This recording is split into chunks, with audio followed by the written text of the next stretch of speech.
Sometimes we just need to get away from the hustle and bustle of daily life and spend some time in a nice, quiet location where we can gather our thoughts and regroup. Well, the new Belgian Netflix movie Noise shows us the downside of doing that and what can happen when the quiet becomes extremely loud. Matt's an influencer and young parent with a newborn who discovers a dark secret from his dementing father's past. He starts an in-depth investigation, which consequently opens a box of secrets and family dramas that he doesn't anticipate. So this 90-minute movie starts off by showing us a vague but slightly unsettling scene of a young woman walking into a pond, followed by a man who's shouting her name and running towards her. Then the movie flashes forward to the present, where we meet Matt and Liv as they're moving into Matt's childhood home.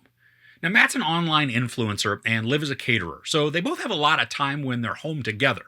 Their newborn is pretty fussy, consistently crying, and I think the film does a really great job of showing not only their growing tiredness that just comes with new parenting, but also the cries they're amplified for us as the audience to create this incessantly grating sound effect. Matt's father is suffering from dementia, and through some of the conversations, the dad tells Matt about a tragedy that was taking place at the factory that he owned.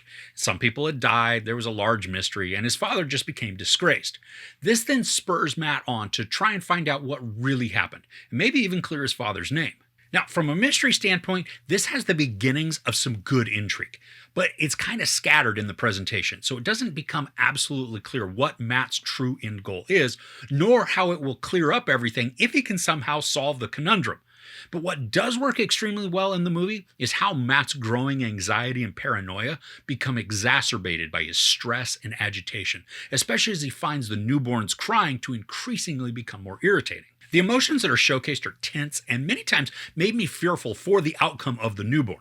Matt's look in his eyes, combined with just his overall demeanor, it is frightening and effective in creating this sense of dread and unease within the story.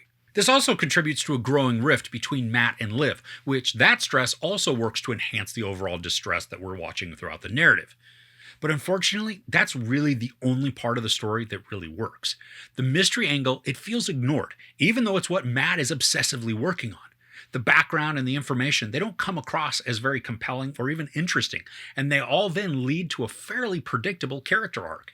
And for as stressful as the ambiance of the movie becomes, especially as the story reaches its climax, it also kind of loses the plot and it forgets what it's actually trying to do, leaving us with an ending that feels incomplete, unsatisfying, and rushed. Now, had the story taken more time to dive into the relationships of the townspeople, getting some background on them, which then would inform us as to why they behave as they do, this would then also contribute to just a more solid mystery, either helping to elevate Matt's dad to wrongfully disgraced businessman or dreadfully negligent and heartless profiteer. I wanted to like this more, and I kept willing the story to hold my attention more than it was and really give me a reason to be invested in Matt's quest. But when he starts to become a very unlikable character through his mannerisms and behaviors, I don't feel sympathy for him. But instead, I begin to feel contempt, and then I just don't care about his struggles or the mystery that he's trying to solve. I think there's a good foundation for a creepy or at least unnerving storyline, using grief and anxiety as the base to then dive into a great character study. But this takes 90 minutes of our time and it just doesn't give much in return.